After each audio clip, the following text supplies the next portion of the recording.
राम विवाद नहीं, राम समाधान है। राम सिर्फ हमारे साक्षी बनेगा भव्य भारत के अभ्युदय का। विदेशी मीडिया में पीएम मोदी बने तानाशाह। विदेशी मीडिया को नहीं भाई रामलला की प्राण प्रतिष्ठा। जमकर उगला राम मंदिर के खिलाफ नफरती जहर। कोर्ट के फैसले को भी बताया मोदी योगी का बुलडोजर। न्यूयॉर्क टाइम्स, अल जजीरा, वॉशिंगटन पोस्ट ने उगला जाति का जहर।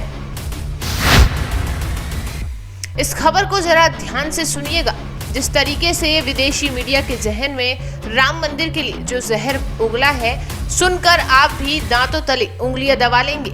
जब भारत के प्रधानमंत्री मोदी तमाम सारे गुरुओं के साथ अयोध्या पर राम मंदिर में आराध्य राम की प्राण प्रतिष्ठा कर रहे थे, तब विदेशों में बैठी मीडिया भारत की न्यायिक प्रक्रिया पर सवाल खड़े कर रही थी और न्याय की प्रक्रिया को ही मोदी योगी का बुलडोजर बताने में लगी हुई थी। दरअसल कोर्ट में लंबी लड़ाई के बाद आखिरकार 22 जनवरी को रामलला अयोध्या में विराजमान हो गए हैं। देश विदेश की मीडिया में सिर्फ राम नाम ही छाया हुआ था, लेकिन अमेरिका जैसे राज्यों में छपने वाले अखबार, द न्यूयॉर्क टाइम्स और तमाम सारे अखबार भारत में रह रहे मुस्लिम समाज पर अत्याचार की डींगे मार रहे थे। वहीं द वॉशिंगटन पोस्ट की एक रिपोर्ट के अनुसार रिपोर्ट में कहा गया कि मंदिर का निर्माण एक प्राचीन मस्जिद के ऊपर किया गया है। अधिकांश राजनीतिक विपक्षी नेता मंदिर के उद्घाटन का बहिष्कार कर रहे हैं। इनका कहना है कि ये एक धर्मनिरपेक्ष भारत के लिए शोभा नहीं देता।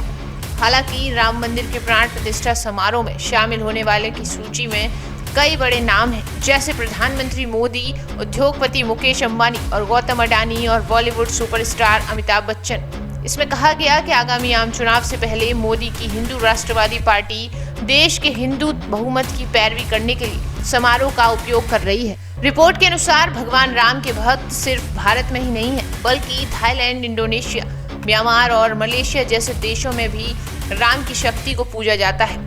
अल जजीरा की एक रिपोर्ट के अनुसार 32 साल की युसरा हुसैन ने कहा कि जब वो अयोध्या के राम मंदिर में प्रवेश करने के लिए कतार में खड़ी थीं, तब जो हुआ वो उनके जहन में अभी भी है। उनका कहना है कि मुझे देखते ही लोगों ने जय श्री राम का जाप करना शुरू कर दिया था। मुझे आक्रामक विजयवाद की भावना देखने को मिली। अमेरिकी अखबार वॉल स्ट्रीट जर्नल ने बताया कि अयोध्या में राम मंदिर के उद्घाटन को भारत की धर्मनिरपेक्ष नीति और आम चुनाव से जोड़कर पेश किया गया है। वहीं द न्यूयॉर्क टाइम्स ने अपने अखबार में लिखा कि मोदी ने भारत के हिंदू राष्ट्रवादी की जीत में एक विशाल मंदिर खोला।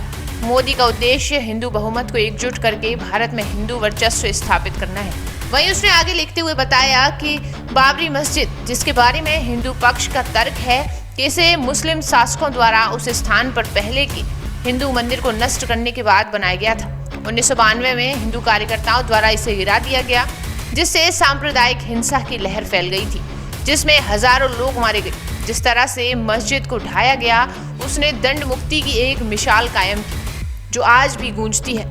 गायों को मारने या ले जाने के आरोपी मुस्लिम पुरुषों की पीट पीट कर हत्या, लव जिहाद का मुकाबला करने के लिए अंतर धार्मिक जोड़ों की पिटाई और अयोध्या की गूंज में बुलडोजर न्याय, जिसमें धार्मिक तनाव के मद्देनजर उचित प्रक्रिया के बिना अधिकारियों द्वारा मुसलमानों के घरों की जमींदोज कर दिया जाता है। ये वो सारी बातें हैं जो द न्यूयॉर्क टाइम्स ने अपने पेज पर प्रकाशित की हैं।